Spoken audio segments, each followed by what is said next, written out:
অবশেষে ইনজুরি মুক্ত Neymar injury থেকে পুরোপুরি সেরে উঠেছেন এই উইঙ্গার দলের সাথে নিয়মিত করছেন অনুশীলন।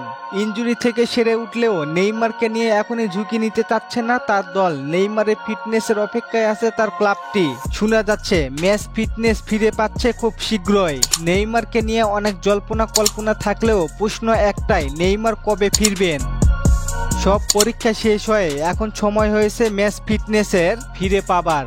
বিশ্বকাপ বাছাই পর্বের ম্যাচে ইনজুরিতে পড়েন নেইমার। ঠিক 1 বছর পরে আবারও মাঠে নামবেন নেইমার। যেই অক্টোবরে ইনজুরিতে পড়েছিলেন নেইমার, সেই অক্টোবরে আবারও মাঠে নামছেন নেইমার।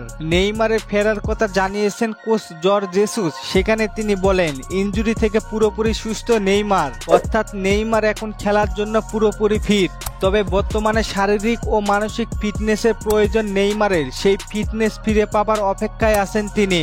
আল হিলালের হয়ে পুরোদমে অনুশীলন করছেন নেইমার। ইনজুরি কাটিয়ে জিমে কাটিয়েছেন সময়, এরপর মাঠে সময় কাটান অনুশীলনে। সবকিছু ঠিকঠাক থাকলে নেইমারের মাঠে ফেরার ডেটও দিয়েছেন কোচ। সেই তারিখ হচ্ছে 21 অক্টোবর। সেখানে সৌদি প্রো লিগে আল হিলালের প্রতিপক্ষ আল আইন, সেই ম্যাচ দিয়ে আবারও মাঠে ফিরবেন নেইমার।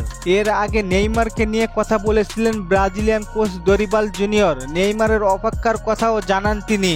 সেই অপেক্ষা ফেব্রুয়ারি পর্যন্ত করতেও কোনো সমস্যা নেই তার, কিন্তু এর আগেই হয়তো নভেম্বর মাসেই ফিরতে পারেন নেইমার। আপনাদের কি মনে হয়, নেইমার কি ভক্তদের জন্য 21 তারিখে মাঠে ফিরবে? জানিয়ে দিন কমেন্ট করে। আর ফুটবলের সকল আপডেট পেতে অবশ্যই like, comment, share and subscribe করতে ভুলবেন না। এবং পরবর্তী ভিডিও আপনারা কি নিয়ে চাইছেন অবশ্যই কমেন্ট করে জানিয়ে দিন। ধন্যবাদ।